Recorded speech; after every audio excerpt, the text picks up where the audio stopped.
Hi, welcome back to my channel. My name is Michelle Kane. I'm a certified holistic nutritionist, and in my video that I put out on how we struggled with infertility and my PCOS and autoimmune disorders, I had a few questions about different nutrition things, practices that I follow, practices that maybe other people should follow, and specifically weight loss.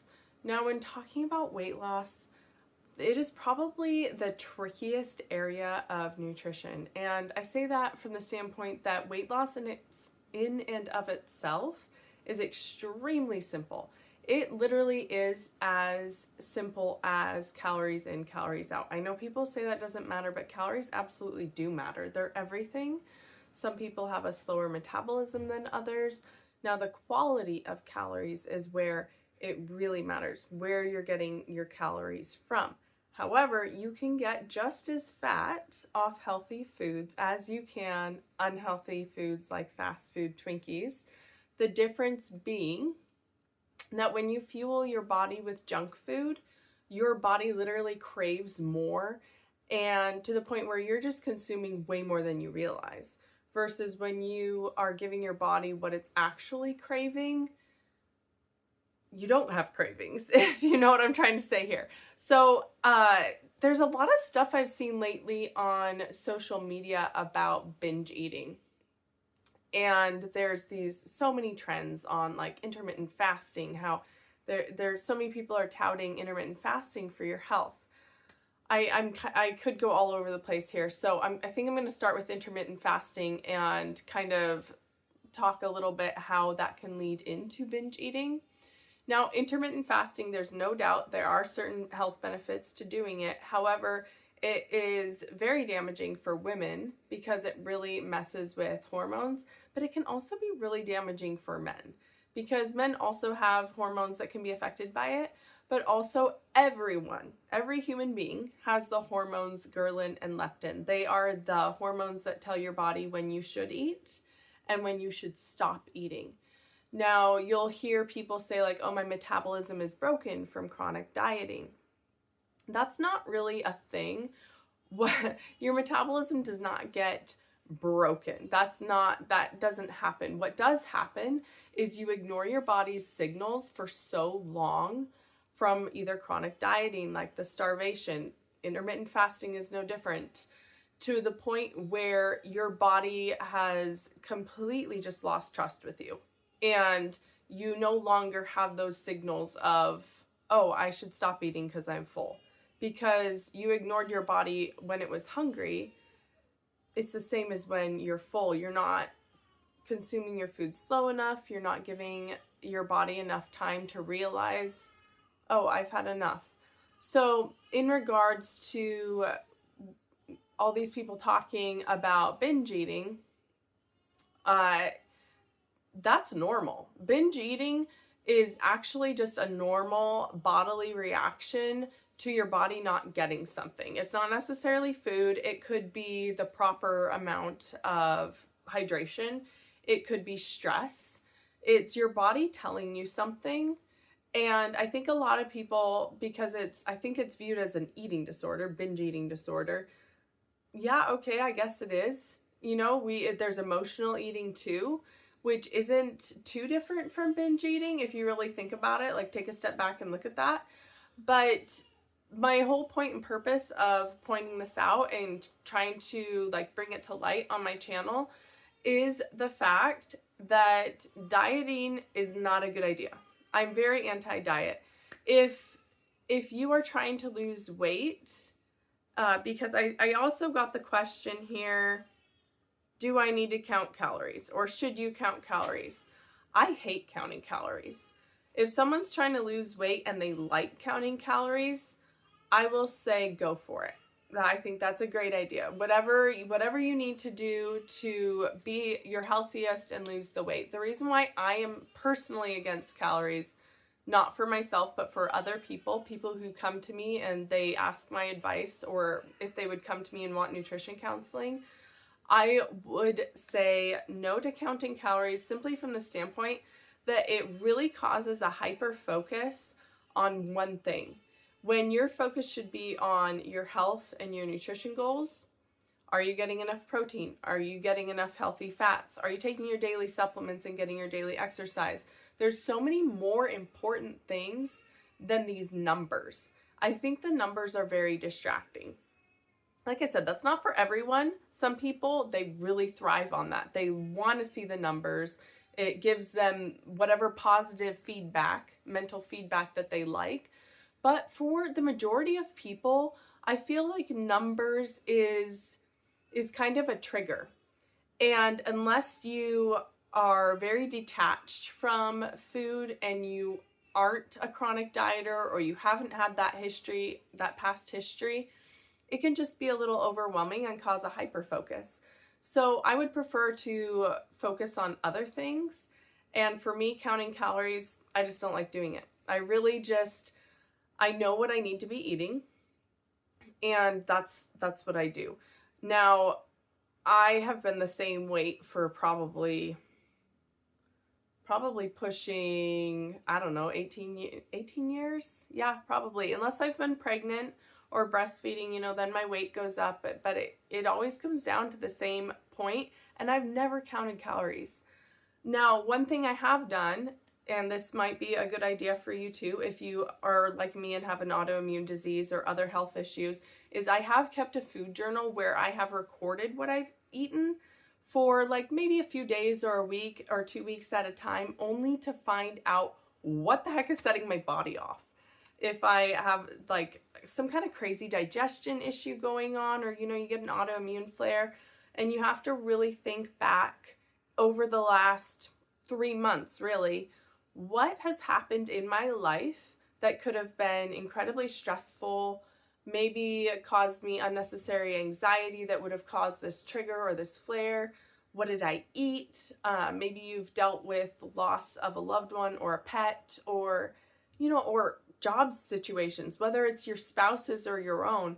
All these things can be really big triggers for autoimmune, and also for not losing weight, because your stress, when your body's really stressed out, it holds on to things. So give yourself a little grace. And I'm trying to look at my list here.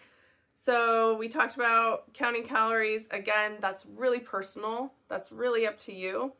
I also got a request for maybe doing a video on what I eat in a day. Now, I'm not totally against doing a video on what I eat in a day. However, I don't think it's realistic for me to post a video like that, if you know what I'm trying to say. Like, I do my cooking videos on here for inspiration and also just for fun. Like, I like sharing that kind of stuff, and you kind of get a little peek into seeing like what kind of recipes I make, and I like teaching gluten-free. But if I were to do a what I eat in a day video, I am currently breastfeeding, so that's a lot of extra calories going out and a lot of extra calories going in. And I also have consistently worked out.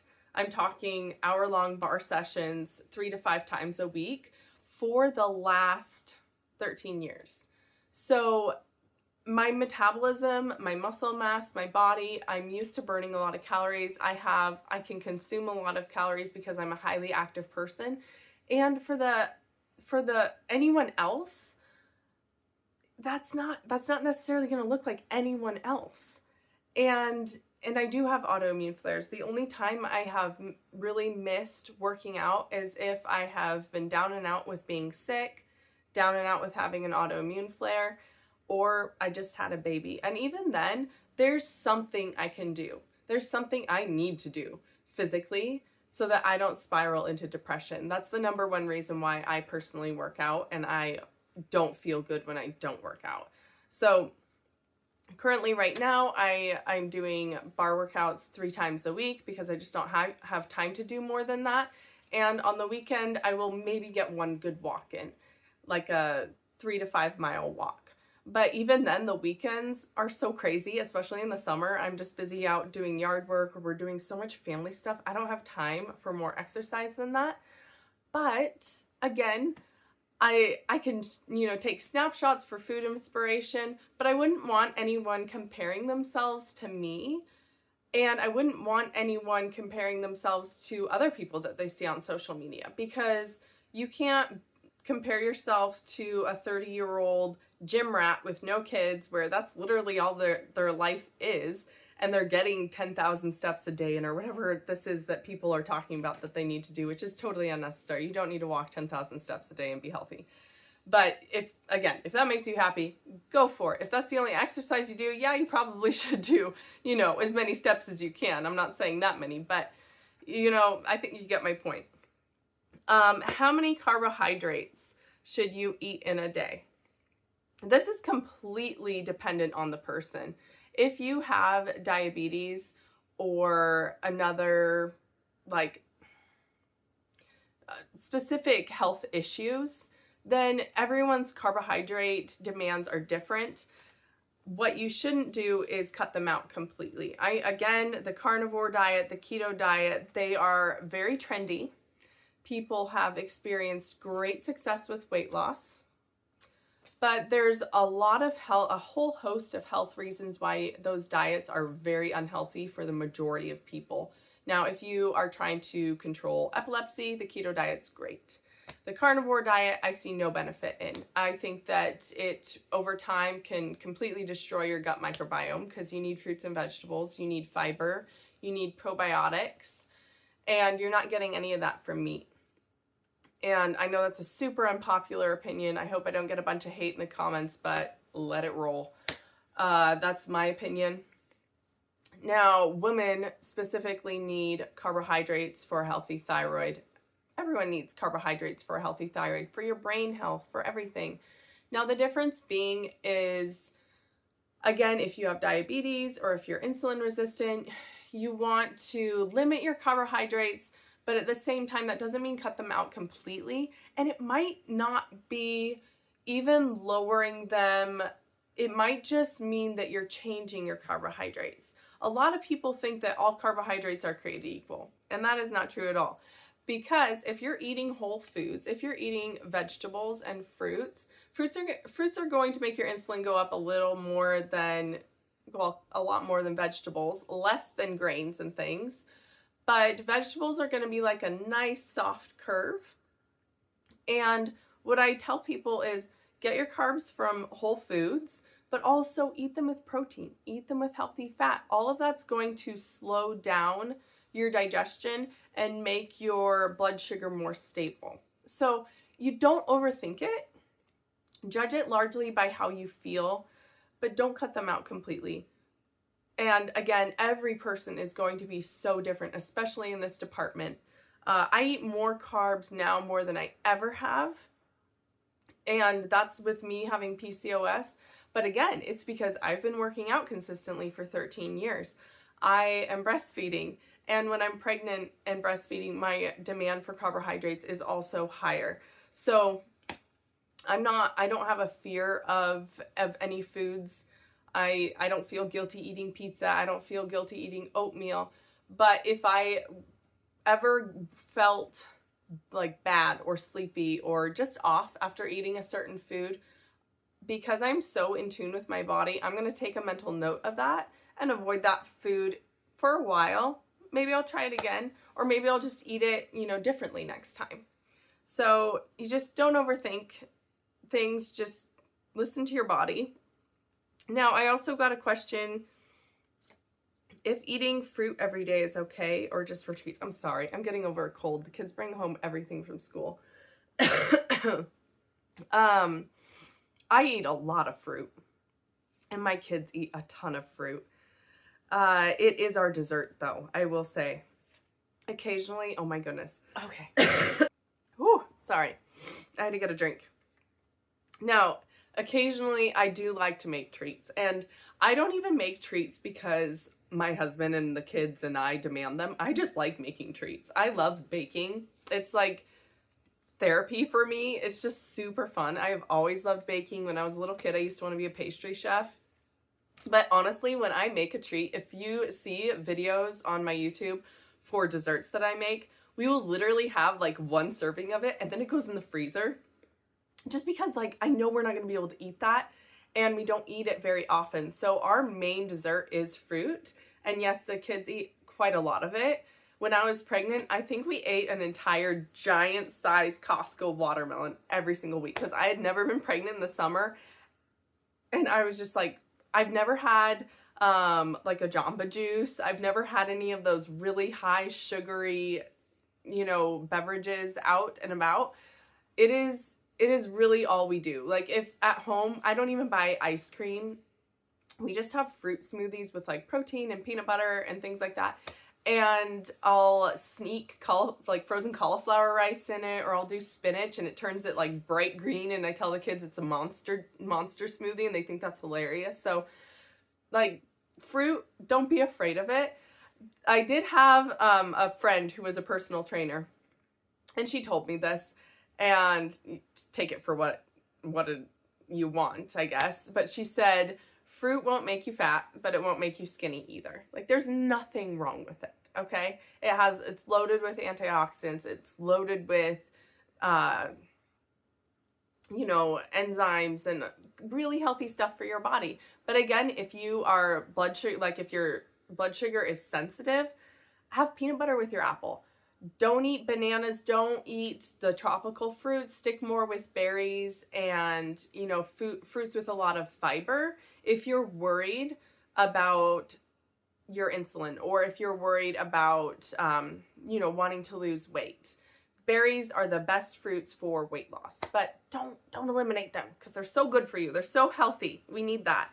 Another, I think this is the last question that I got, was how much protein should you eat? Now, I'm a big protein girl because I have a really hard time building and maintaining muscle. I try to lift heavy weights, and I know I think that the myth of if you lift heavy weights, you're going to get bulky for women, that's obviously not true.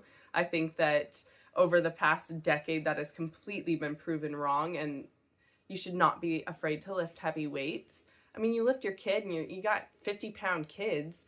I had a baby in a carrier, and I was loading my grocery cart at Costco with 2 bags of fertilizer. It was the most awkward thing in the world. But honestly, if I didn't train, if I didn't lift weights, there's no way I would have been able to do that. I think people were watching me thinking that I looked completely crazy.